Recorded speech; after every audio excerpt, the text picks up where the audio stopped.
Ескі һәм жаңа жүйенің жолынға түскен кезекті құрты Юрий Ильиннің биліктен көзін құртты. Сонда біздегі билік Абай облысында 14 адам өлмейінше былқ етпейтіндей көзін шел басқан ба?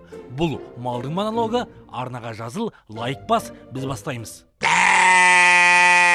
Юрийді қанша жерден қазы беріп бордақыласаң да Теріскейдің орманынан қарап ұлайтындай. Өзі Новосібір облысында өмірге келген, кейін қазақтың суын ішіп, табан жалаумен қызметі өскен Ильиннің қазақ елі дегенде емешегі үзіле жаздарына күмәнім бар. Қазақпыз ғой, қолы қысқа, қос қанаты қырқылған, үкіметтің қамап қойған торындағы торғайма.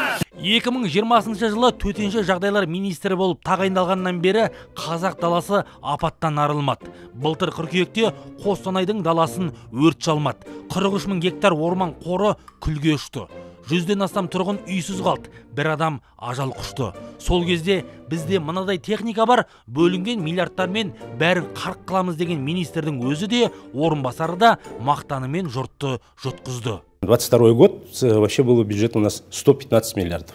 Дополнительно в ходе уточнения бюджета нам выделили еще 95. Қыркүйекте Қостанайды өрт шарпыса, Қарашада Екібастұздағы Қараша суықтан бүрсең қақты. Қазандықтардың тозғаны соншалық жөндеуге келмейтіндей ескірген. Осы жылдар аралығында комиссиясын жіберіп, құжатта бәрі дұрыс деп президентке есеп берген бұл есегін ол кезде де өзеннен сүрінбей өтті.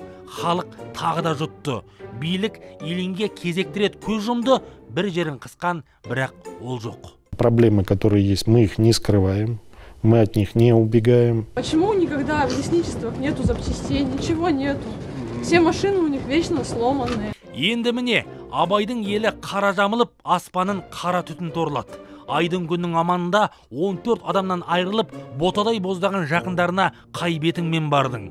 Әдегенде өрттің ауанын аңдап, күш жұмылдырғанда бәрі басқаша болар ма еді. Бірақ президент алдында мінсіз көрінгісі келген министр жағдай ушыққанша Астанада алаңсыз креслоға жамбасын жабыстырып отыра берді. Резко произошел рост до 100 гектаров. Это говорит о том, что, возможно, неправильная оценка была обстановки первичная. Жылдар бойы осы салаға бөлінген жүздеген миллиардтардың нәтижесі қайда?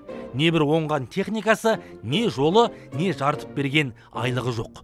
Түгімен ақшаны қылғытқандарды құр қызметінен кетірумен бұл жараның аузы жазылмасы анық. Ильиннен бастап, осындай бассыздықтың тамырын тереңге жіберуге жол берген бұрынғы министрлердің бәрі жауапқа тартылсын. Халықпен санасатын, қолымен істегенді мойнымен көтеретін кез жетті жоғарыдағы көкелер. Бұл малдың монологы. Арнаға жазыл, пікір қалдыр. Біздің айтарымыз алда.